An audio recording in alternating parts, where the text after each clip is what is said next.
आणि आता पाहणार आहोत टॉप 9 राजकीय बातम्या। विरोधकांनी लाडकी बहीण योजनेला बदनाम करण्याचा प्रयत्न केला। 10 रावणाच्या तोंडांनी विरोधक खोटं बोलतात। आम्ही केवळ बोलबच्चन देणारे नाही, देवेंद्र फडणवीसांचा विरोधकांवर निशाणा। सोन्याचा चमचा घेऊन जन्माला आलेल्यांना 1,500चं मोल कळणार नाही। विरोधकांकडे लाडका मुलगा आणि लाडकी मुलगी योजना चालतात। फडणवीसांची शरद पवार आणि उद्धव ठाकरे यांच्यावर टीका। भाजपच्या कार्यकर्त्यांनी नारायणगावातील जनसन्मान यात्रेमध्ये अजित पवारांच्या ताफ्याला काळे झेंडे दाखवले।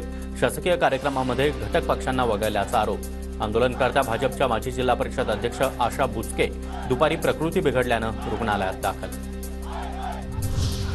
अजितदादा येणार आहेत हे पालकत्वाच्या भूमिकेनं आम्हाला कळवलं असतं तर आम्ही देखील स्वागताला हजर राहिलो असतो। एकोप्याचा संदेश गेला असता, प्रवीण दरेकर यांची प्रतिक्रिया। महायुतीमध्ये असलो तरी कार्यक्रम घेण्याची मुभा। प्रत्येक पक्ष त्यांचे कार्यक्रम घेतात। आम्ही कार्यक्रमामध्ये महायुतीचा उल्लेख करतोच। भाजप कार्यकर्त्यांना अजित पवार यांचं उत्तर। महायुतीच्या एकतेला गालबोट लावणाऱ्यांना ताकीद द्या। पक्षाचा कार्यक्रम असताना निदर्शनाची गरज नव्हती। सुनील तटकरे यांची प्रतिक्रिया। तर गैरसमज असल्यास दूर करण्यात येतील, भुजबळांचं वक्तव्य। अजित पवारांना काळे झेंडे दाखवले, फडणवीसांनी तत्काळ खुलासा करावा, अमोल मिटकरी यांची मागणी। जनसन्मान यात्रा हा राष्ट्रवादी पक्षाचा स्वतंत्र कार्यक्रम, मिटकरींचं वक्तव्य।